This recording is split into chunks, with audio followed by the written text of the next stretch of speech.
Hi everyone, welcome back to the channel. My name is Leanna, and today we're talking about Poshmark's marketing strategy of promoting $5 items, $5 tops, $5 jeans. Go to a live show, get items for $3 or $5. And honestly, we're going to talk all about it, because when I first started seeing these happening, I was kind of mad about it. I was like, why are you doing that? Why are you promoting such low prices? I want to sell my things for more money, not for $5. And it took me a little while to sort of work through that. You know, business is not emotional, so I worked through it and realized some things about that strategy that actually might be pretty good for us as sellers.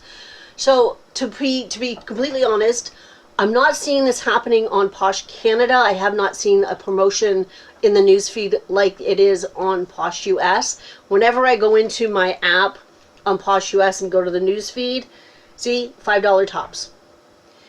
And the first few, $5 jewelry. Wait, $5 men's shirts. And these are the first things that are coming up on the newsfeed on Posh US only. Posh Canada did send out an email to people that said get Louis Vuitton or Chanel for under $100, which is kind of the same strategy, only they're using designer brands and it's a little bit higher of a price point, but it's not nearly as widespread on Posh Canada, just to be clear.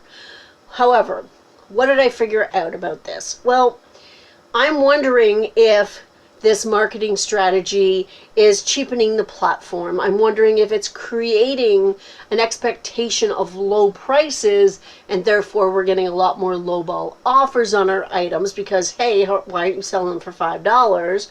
You know what? Or is it bringing people into your closet? Is it enticing people to bundle? Is it increasing traffic on the platform? And that's what I'm going to go with. I'm going to flip it and be positive about it and think, okay, maybe this is creating excitement for Poshmark. Go on Poshmark, you can get some great deals. Initially, I think it's creating more traffic. Now, I've worked retail for most of my life, give or take some, factory stuff. And I do know that, especially in grocery stores, they have a thing called loss leaders. I think I said that right? Yeah, loss leaders. And those are the items that they might take a little bit of a loss on, but it brings people into the store. So usually it's the milk and the eggs, things that people will go into a store to get. And that's what they'll advertise. Okay, our milk is only this price, which is cheaper than anywhere else. And when they do that, they also put these items in the back of the store. So you have to go through the whole entire store to get those items for that price. And while you're in that store going through all the aisles or going towards that area, you see other things and you're like, oh, look at that. Oh, I'm going to pick that up. I'm going to pick that up. And that's what they count on.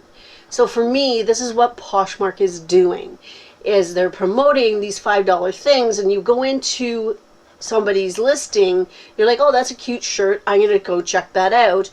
And it's like, well, $5, I'm not going to spend $5 plus $7.97 in shipping or $12.49 in shipping here in Canada. I'm not going to pay that shipping for just a $5 item. Let me see what else the person has, and maybe I'll bundle. Even if I bundle 3 or 4 items that are only $5, it's a little bit more profit for the seller. So I think this is what Poshmark is doing. I really do believe that they're trying to increase traffic. So I don't know if the numbers are down with the traffic with Poshmark. I mean, obviously, if you look just at the American market, because that's really what we're going to talk about, is traffic down? I don't know. Are these promotions happening outside of Poshmark itself? I don't see their commercials on TV because I don't watch regular TV. I don't have cable, that kind of thing. So if anybody out there has seen any Poshmark commercials, let me know if they're talking about prices and low prices, come to Poshmark and you can get some great deals. Or is it the same commercials where they're more interested in bringing in sellers? Because of the commercials I've seen, that's what they've been about. They've been about like, oh, look, I've got this candle at home. I'm going to take a picture because I don't like it. I'm going to take a picture, a couple pictures listed on Poshmark. Those are the commercials I've seen. So I don't know if this is an in-house strategy to get people to buy more, because they are very big on that circular economy where they want the earnings that you make to stay on Poshmark. I very seldom buy anything on Poshmark because that's not why I buy things, and because I am a seller and I source, and I can source fairly inexpensively, I don't necessarily need to go shopping on Poshmark. Every once in a while I do buy something. I usually use up some credit if I've won a contest, and that's how I buy something. Actually, I did buy something this week to just see if it makes a difference. It still hasn't shipped yet, but it's only been 2 days, so we'll see what happens. So they're trying to create this buy, right? Obviously, because the more you buy, the more money they make. And they're a business, and that's absolutely their bottom line. And the thing that gets me with this $5 thing, though, is, yeah, Poshmark still makes their money, but they're going to make more money if I sell something for $30, right? Because the 20% is $6 on the $30 item. So I think they're just trying to create traffic. And I do believe that buyers aren't going in and just buying one thing at $5, because I can't see people spending that much on shipping for one $5 item, unless that item is worth a lot more. And honestly, I don't know very many people that are going to be pricing things at $5 that are worth $50 or $100. But with this in mind, I went through my closet and I wanted to check. I want to do a little experiment, because that's what I do. And I took 2 items, just 2 right now. Items that, okay, they've been here forever. They're not really worth a lot of money. They might be, somebody might pay 10 or 15 for them, but they've been in my closet for a very long time. It's getting to that point where it's like, yeah, I'm going to donate them. I need to get rid of them. They're just messing up my closet.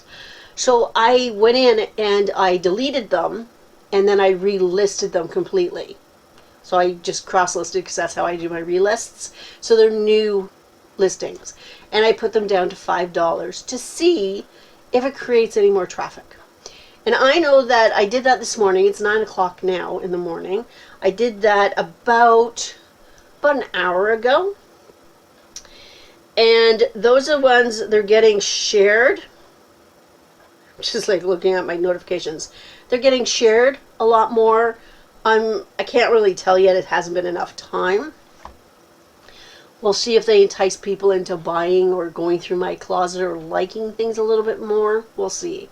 And if it works, if I find that my traffic has increased, I might do that with a couple more items that I'm going to be donating anyway, just to see if it creates some traffic and some bundling. On Posh US, knock on wood, I don't think I've ever sold a bundle. Ever. I don't think I've sold more than one item at a time. I don't think I've ever really sold a bundle on Posh US, which is really weird to me. It's really interesting. I don't get a ton of bundles on Posh Canada. I do get a few, like, a few a month kind of thing. But bundling on Posh US just isn't happening for my items, and I don't know. I mean, I much rather, I don't know. I don't even know how to put that. So maybe if I have a couple of lower priced items, it might encourage that. Maybe. Even though I am trying my best to increase my average sale price, so I don't want a ton of items selling for $5, I do want to increase my average sale price because I want to do less work, not more work. But with the economy the way that it is, and with things that are happening, I might have to do a little bit more volume, and maybe this is a way to do that. So how do I leave this? You know what? My first initial reaction to this was, you're going to create an expectation for lower prices, which means that we're going to get lowball offers, and it's not going to be fun. We're going to have buyers that are expecting $5 items and not be willing to pay what an item is worth, even though honestly, an item's only worth what someone's willing to pay for it. I think they're trying to entice people to buy, and they're trying to increase traffic. So if it works to increase traffic, because the more traffic you get in your closet, the chances of you making a sale are that much better. That's how I'm looking at it. I'm trying to be very positive with Poshmark right now. Usually I sort of go on a rant and going, what are they doing? Oh my God, oh my God. But, you know, I sat down and thought about it and thought about my experience in the retail space. Yeah, you know what? Loss leaders. Maybe I'll take a look at that and see if it will bring more traffic into the closet. So yeah, so that's what I wanted to talk about today. Let me know your feelings about that subject. I'm interested to know. If you're in Canada and you have seen these types of ads, let me know too, because I haven't come across them. So that's it for today. It is Friday. Paul and I are actually heading out. We're going on a little bit of a date day. We have a hockey game that we're going to in London from like where our cross-border shipper is. So we're going to go to the cross-border shipper. We're going to go to the bins, and we're going to hit a couple of stores that we haven't hit in a very long time. And we're going to have dinner, and we're going to go to a hockey game, which is really exciting. I like hockey. Hockey is a lot of fun. And you know what? I got to thank Poshmark for that, because I was very fortunate. About maybe 2 or 3 months ago, I won a listing challenge, and they gave me like $1,000 in Ticketmaster gift certificates, which is pretty cool. There's not a lot in my area. Like, we have to go to London or to Windsor to actually use Ticketmaster stuff. But I found the hockey, and it's like, yay. It's OHL. It's not NHL, but sort of the next step down. So we're excited. So we're going to go have a good time. I am going to be sourcing, so probably over the weekend I will do a quick little haul video for you. So that is it for today. Everybody have a fantastic Friday, and I'll see you probably Sunday.